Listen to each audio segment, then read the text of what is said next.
नमस्कार, आप देख रहे हैं इंडिया गोल्ड न्यूज। आइए नजर डालते हैं आज की कुछ खास खबरों पर।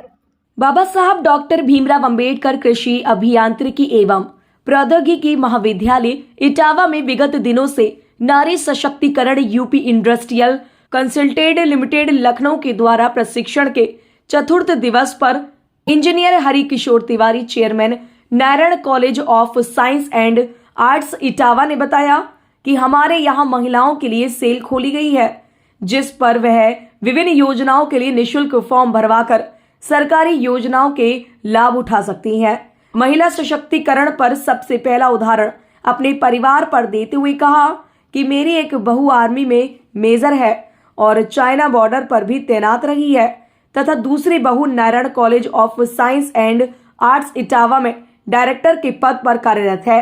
इससे बड़ा उदाहरण क्या हो सकता है। महिला सशक्तिकरण पर UP Industrial Consultant Limited Lucknow के तत्वावधान में चल रही कार्यक्रम बहुत दूर दूर तक सफलतापूर्वक चलाई जा रही है।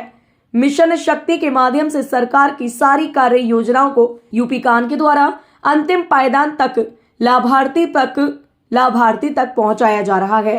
मुख्य अतिथि एवं प्रमुख अतिथियों द्वारा सभी प्रशिक्षार्थियों को जिस उद्देश्य को लेकर यह प्रशिक्षण आयोजित किया गया है, उसकी जानकारी अपने गांव व आसपास की महिलाओं को जानकारी देकर जागरूक करें। सभी महिलाएं अपने और कर्तव्यों को समझें। जिन छात्राओं ने प्रशिक्षण लिया वे भी जन जन तक कार्यक्रम पहुंचाएं तथा सरकार की अपेक्षाओं पर खरा उतरे।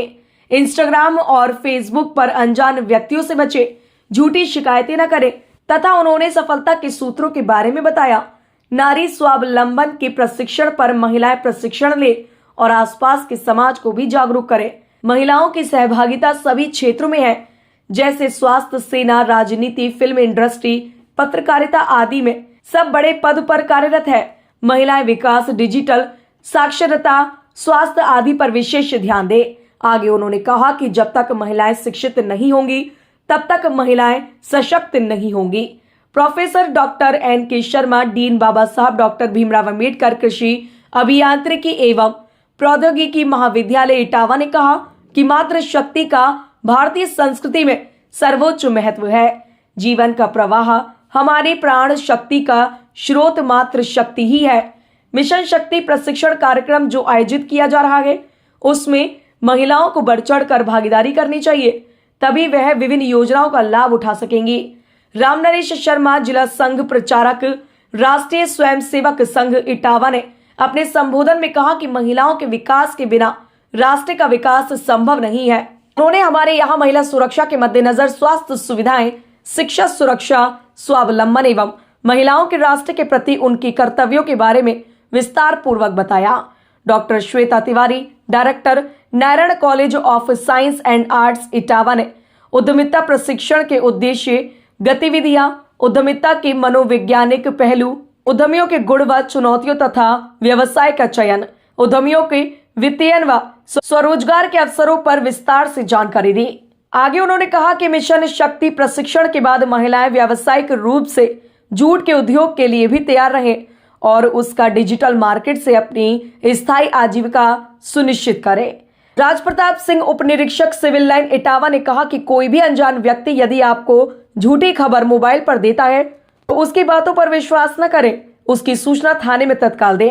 सरकार द्वारा दिए जा रहे हेल्पलाइन नंबर 112 1090, 181 1076 एवं साइबर क्राइम नंबर 1930 पर जानकारी दें। उन्होंने निराश्रित महिला पेंशन योजना, प्रधानमंत्री मातृ वंदना योजना, मुख्यमंत्री सामूहिक विवाह योजना एवं महिला साइबर सेल के बारे में विस्तार से जानकारी दी। प्रशिक्षण का कुशल संचालन इंजीनियर हरिकिशोर तिवारी एवं श्री कृष्ण अवस्थी द्वारा संयुक्त रूप से किया गया। इस मौके पर उपस्थित संध्या सक्सेना, रूबी यादव, नीलम पाल, काजल, संदीप दुबे, अमित्र मिश्रा, सुरेश नामदेव, नारायण राजपूत, दीपक, सौरभ राजपूत, पिंकेश उपस्थित रहे। श्री कृष्ण अवस्थी, मीडिया प्रभारी, उत्तर प्रदेश। इटावा से कैमरामैन जाहिद वारसी के साथ इकबाल कुरैशी की रिपोर्ट, इंडिया गोल्ड न्यूज।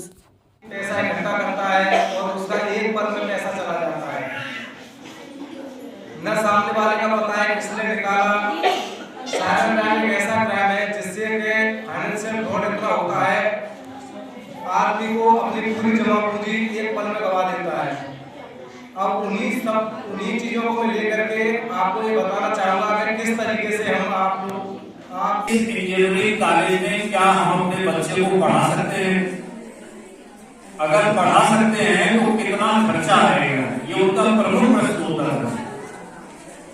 मैं इस मंच के माध्यम से आपको ये बताना चाहूंगा कि यदि आपका बच्चा इंटर करने के बाद एक जो परीक्षा होती है, अभी जो आखिरी दिन आपका सत्र होगा, उसमें सारी सूचना मैं इस मंच के माध्यम से ही आपसे शेयर करवाऊंगा। अगर उसने इंटर पास कर लिया है तो आप निश्चित रहिए कि आपको किसी पैसे की आवश्यकता नहीं है यहाँ से उसको इंजीनियर बनाने में। उत्तर प्रदेश सरकार की जो भी प्रभावी योजनाएं हैं, वो सारी योजनाओं का लाभ इस महाविद्यालय में छात्रों को दिया जाता है। जिन हमारे परिवारों की आय 2 लाख रुपए से कम है, उन सभी के बच्चों को निःशुल्क शिक्षा इस महाविद्यालय में दी जाती है। तो आप का इस कार्यक्रम में आने का एक प्रमुख उद्देश्य यही है, क्योंकि मैं बहुत दिन से सुन रहा हूँ नारी सशक्तिकरण के बारे में हम लोग चर्चा कर रहे हैं, लेकिन एक शिक्षा से जुड़ा हुआ व्यक्ति होने के नाते मात्र आपको सिलाई मशीन दे देना, आपको 20-25 हजार रुपए की सुविधा उपलब्ध करा देना, इनसे महिलाओं का सशक्तिकरण नहीं होगा। ये तो एक थोड़ी योजनाएं हैं सरकार की, इसको आप प्राप्त कर सकते हैं इस तरीके के प्रोग्राम्स के माध्यम से। लेकिन मेरा आपसे निवेदन ये है कि जब तक हमारी महिलाएं शिक्षित नहीं होंगी, तब तक किसी भी तरीके का सशक्तिकरण की कल्पना करना ये हमारा मात्र एक तरीके की कल्पना ही रह जाएगी। इसका मतलब ये होगा कि आप लोगों को इस प्रशिक्षण में आकर के इस पर विचार करना है कि आपको अपने बच्चों को शिक्षित बनाना है, और उस शिक्षित बनाने के लिए आजकल इतने रास्ते खुले हुए हैं, इतनी सरकारी योजनाएं हैं कि यदि आपका बच्चा जरा भी पढ़ने में रुचि रखता है तो उसको किसी भी प्रकार का परेशान नहीं होगा। और जब तक आप शिक्षित नहीं होंगे तब तक आप नारी सशक्तिकरण के बारे में जो सोच रहे हैं वो पूरा उद्देश्य हमारा पूरा नहीं होगा। जैसे अभी हमारे इंस्पेक्टर साहब ने बहुत प्रमुख बातें बताई, और उनका जो भाषण था वो वास्तव में बहुत ही आवश्यक भाषण है, क्योंकि आजकल जो तकनीकी का विकास हो रहा है, जो भी टेक्नोलॉजी का इम्प्रूवमेंट हो रहा है,